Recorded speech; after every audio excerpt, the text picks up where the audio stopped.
Pay down your mortgage instead of buying an RSP. I proved that back in 1976 too, and we did Marketplace, was in my book. We proved it. Yep. Now I can prove that anybody should not buy an RSP. I have been telling clients, because I don't want to upset my financial planners, but I've been saying, listen, do the simple math.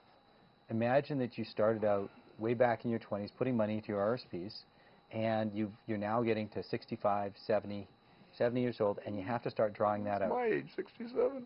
Yeah.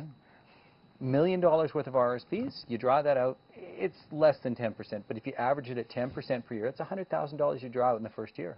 And I think I've seen you do this presentation. Essentially, what's the taxes on $100,000? No, if that's all the money you've got, it's $29,000. It's $29,000. But that's in BC. In Ontario, it's $34,000. Okay, so you do that for how many? Like the amount you will save going forward in terms of by putting all that money into your RSPs and having that grow at 6%. That's the minimum. If you got $30,000 of other income because of old age pension, Canada pension plan, and maybe a pension from work, yep, it's going to be $40,000 tax on it. Exactly. And clawback. So all of that stuff, you look at it, you don't have to go very far with your RSP to realize that the money you'd saved, you're actually paying later. So they've given you a tax break, a little incentive now to collect it later. If you had to just put that into a structure outside. Now I got to tell clients, I am not a financial planner. I'm not there, and I want them to go ask their question of a good qualified financial planner. If they don't have someone, the problem is there aren't very many financial planners that are qualified. And I hate to say it, most of them are selling product. True. 19 out of 20, 99 out of 100 sell product. They don't plan. I can prove that. One of the guys that I used to send people to, by the time I'd sent him 100 and found out that not one single person had been advised to buy life insurance, I realized he wasn't a financial planner. Because 3 out of 5, 2 out of 5 people should have a life insurance product in their financial plan. Yep. And but if the financial planner is only licensed to sell mutual funds, or he's a stockbroker and only licensed to sell stock or mutual funds, and he can't sell life insurance, life insurance doesn't even sit in his parvenu, because anything you buy with life insurance means you're not giving it to him, and he only makes his money as thing. Yeah. So a financial planner that doesn't talk to you about life insurance isn't a financial planner. No. And a financial planner should be putting your will, your RSPs, your mutual funds, your mortgage, and all that together. And if your financial planner doesn't address the question, almost number one, of whether or not you've got a mortgage that you can make deductible, he's not a financial planner. I got to be careful, because you don't want to, a lot of my clients that's come why from I'm saying it. No, the concept, I talk to clients. I even gave up my real estate license so I can blast realtors.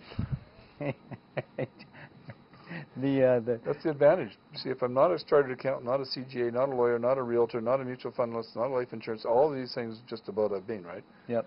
I can say whatever I want now because I'm not bound by the ethics of any organization. And that I've just got my own ethics. Yeah, my accreditation here, the accredited mortgage professional, says I must be careful about what I say, especially about individuals. Other financial. See, yeah, they won't even like you sitting here with me while I blast other people. Oh well. But they have to. You have to agree that I'm right. I think that people, you're right for a big chunk of the population. And people don't have enough information when they make decisions. Let me do another way. Okay. I've done seminars in Ottawa, Toronto, Calgary, Vancouver, Victoria, Langley, Nanaimo. I've done 50 seminars across this country in the last year and a half. And I asked the question at every seminar, and the number of people. So I've had 6,000 people, 600 people, 500 people. I've done Aussie Xerox seminars. I've done Fred Snyder seminars. I've done them for Mexico, Canada to Mexico seminars. I've done them at Simon Fraser University, University of Calgary, University of Toronto.